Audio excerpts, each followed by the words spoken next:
And now Solid Signal shows you how to do it. The AT&T TV box comes with a Bluetooth remote that can't be replaced by any other universal remote.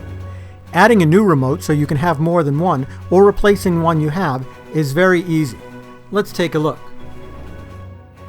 If you have a working AT&T TV remote, go to Live TV, press the Home button, and arrow over to the gear icon. Then, press the down arrow. This will take you into the settings menu. From there, go down to System, arrow over to the right, and then arrow down to Remote and Devices. Arrow over, and choose Add a new AT&T TV remote. From here, you put the remote into pairing mode. Press the fast forward and rewind button at the same time. Hold them down for 3 seconds, and the remote will go into pairing mode.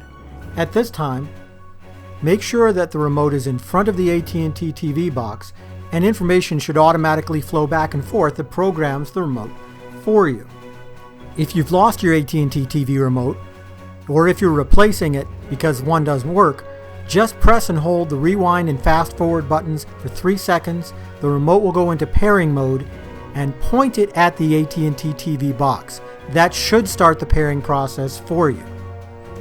Adding or replacing a remote on your AT&T TV system is super easy, and now you know how to do it.